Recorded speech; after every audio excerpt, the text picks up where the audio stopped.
সবকিছুর পিছনে জড়িত অহনা। অনিকেতকে ঠকিয়েছে আবারও অহনা।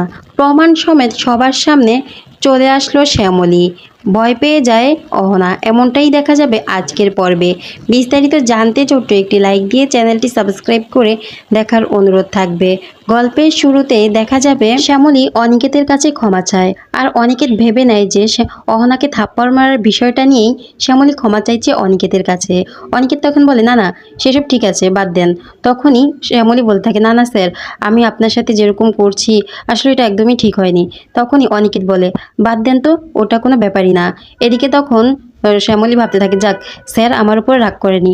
এত কিছু হয়ে গেল, স্যার আমার উপর একটু রাগ করলো না, বিষয়টা অন্যদিকে চলে যাচ্ছে না।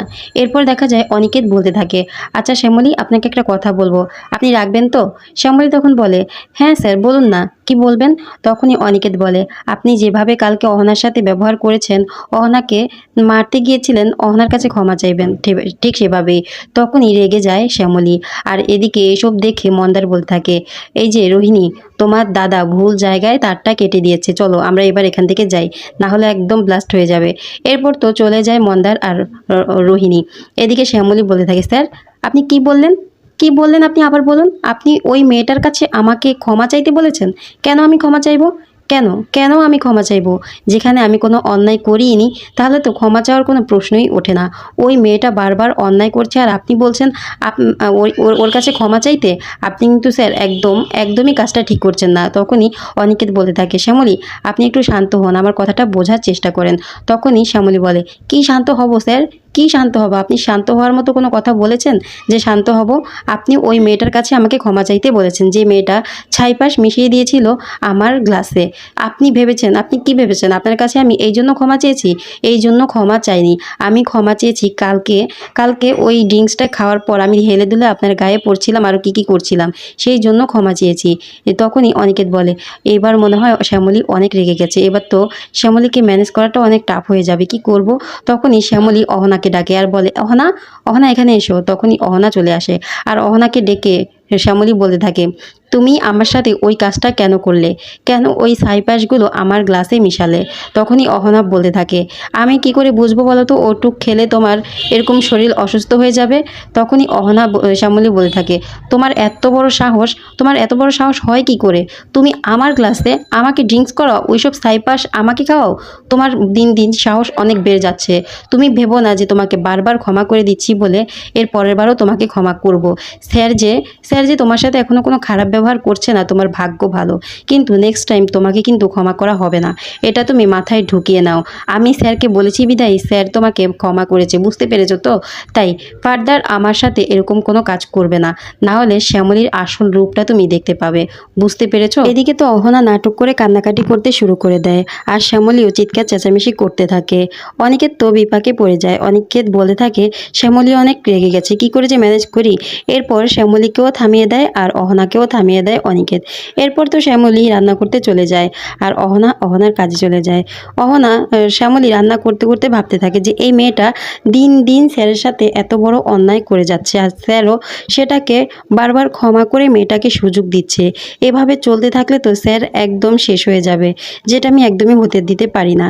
এরপরই রান্না করবে, পোস্ত নেই, যাবে অনিকেতের কাছে আর তখনই আর বলে যায় যেন মাংসটা বের করে বরফ ছাড়িয়ে ভালো করে ম্যারিনেট করে রাখে, এসে রান্না করবে। এরপর তো পোস্ত নেই, পোস্ত আনতে বাজারে যাবে আর টাকা নেই, সেই জন্য টাকা নিতে অনিকেতের কাছে চলে যায় শ্যামলীকে বলতে থাকে, আমি বাজারে যাব, কিছু টাকা লাগবে, টাকা দেন। তখনই অনিকেত বলতে থাকে, আমার পকেটে তো কোনো টাকা নেই, মানিব্যাগের টাকা নেই, আপনি এক কাজ করুন, অহনা যে টাকাটা দিচ্ছে সেখান থেকে নিয়ে যান। তখনই শ্যামলী বলে, ওই টাকায় আমি হাতও দিব না। এরপর তো অনিকেত সেই টাকাটা থেকে একটা নোট বের করে শ্যামলীকে দিয়ে দেয় আর শ্যামলী সেই টাকাটা নিয়ে বাজারে চলে যায়। আর বাজারে গেলেই বাজারের দোকানদার বলে থাকে, এই 500 টাকার নোট আজকাল ভাঙতি হয় নাকি, তার উপরে জাল কিনা সেটা বুঝবো কি করে? তখনই শ্যামলী বুঝিয়ে দেয় যে কিভাবে জাল নোট চিনতে হবে।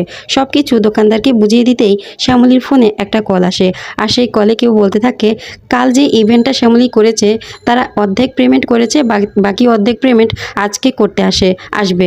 তখনই শ্যামলী চলে যায় অফিসে আর সে পেমেন্টটা নিয়ে নেয়। এরপর তো হিসেবের খাতা মেলাতে থাকে আর সেই হিসেবের খাতা মেলাতে গিয়ে টাকার অঙ্কটা কিছু একটা গরমিল দেখতে পায়।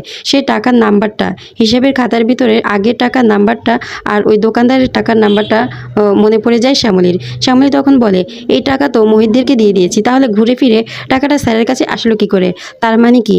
তার মানে এই অহনাই এই অপরাধের পিছনে দায়ী? তার মানে এই অহনাই সব কিছু করেছে? এই বলে চোখ বড় বড় করে তাকিয়ে থাকে। এরপর তো সব প্রমাণ নিয়ে বাড়িতে চলে যায়। ওদিকে অহনা চিকেন রান্না করবে, তাই চিকেনটা ভালোভাবে ম্যারিনেট করতে বলে।